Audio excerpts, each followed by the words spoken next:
Right now, America is trying to change the rules in the gold and cryptocurrency markets. Remember how much debt they have, $35 trillion. Essentially, these are two alternative segments to the global currency market. Washington's actions in this direction clearly demonstrate one of America's main objectives. They are very eager to solve the problem of declining trust in the dollar. The US, just as it did in the 1930s and 1970s, will solve its financial problems at the expense of the entire world, driving everyone where? Into the cryptocurrency cloud. Over time, when part of the US national debt is placed in stablecoins, the US will devalue that debt. Once again, in simple terms, right now they have a $35 trillion currency debt. They move it into crypto, into the cloud, devalue it, and start from scratch. This is for those who really love dealing with crypto. I guess when I say that, the size of the state today is in direct proportion, and the size of the state's power over you is in direct proportion of removing individual rights and freedoms from the Constitution and breaking money. And that state control is so big today that people are looking through that state control out of fear. But this individual members of the state, any state, can also be Bitcoiners. And as they do, as more and more Bitcoiners start to move their energy, every one of us, that thing has to get smaller or get more coercive.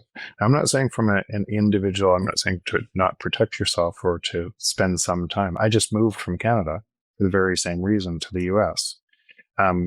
And I'm not sure the kind of final place that I'm going to go, but I wanted to essentially, without thinking about this all the time, I know that the exit doors are going to get harder to get out of Canada, right? Because you can see the path. We just elected a central banker. You can see the path that there's not a lot of talk right now in Canadian political circles around Bitcoin. That might change over time, but right now, it felt like too much of an existential risk that I wanted to move my time and increase flexibility for what's coming.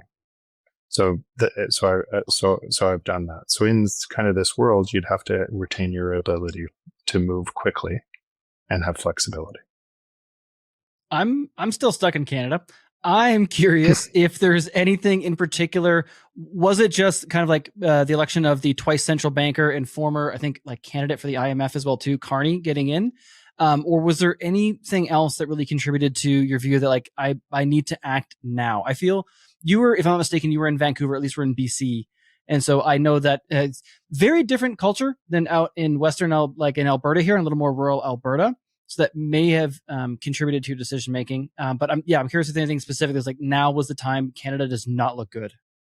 Yeah, it wasn't just the election. It was the most people in Canada's belief about what was right.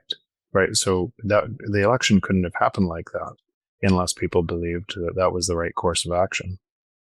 So it tells me how much of the population, how far away we are from the truth. And then what did Carney do shortly thereafter? He cemented essentially control of media and removal of free media. So most people don't even realize it because they're looking through the same media. So these things are natural. That again, that system, they're opposed. They cannot coexist. So that system has to use coercion, control, manipulation as it gets further and further away. And so seeing through that, just saying, okay, if the natural state of the free market is deflation, and we've never lived in that, where are we? How much further are we in that? And you could kind of say, what happens next? Laws get changed to protect the control.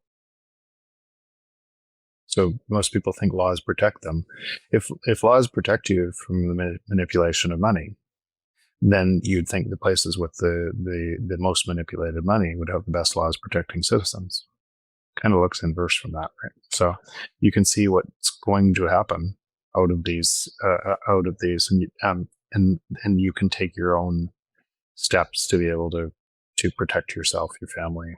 Well, you still so again in Bitcoin. If I'm talking about Bitcoin all the time, and Canada really wants to go after Bitcoin, then that puts me in not just the taxes and kind of because there's already some of these taxes already in Canada. The healthcare system has completely failed in Canada. Oh yeah. And these things are getting worse, and most people are inside the system that they're getting worse, trying to solve the system from that system, so they get worse faster.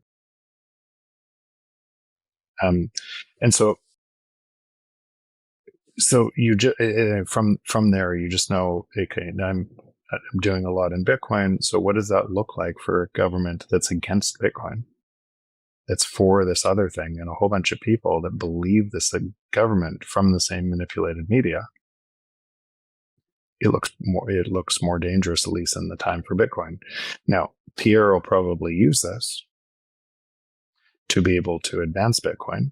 And do you think he will? I think he will. I think he very much will. Now he should have before.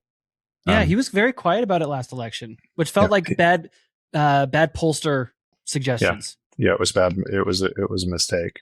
But now, and I think he realizes that now, and he'll address it.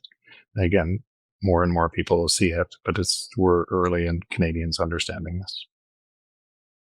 I got to say, going back to that, like, you can know something but not necessarily believe it.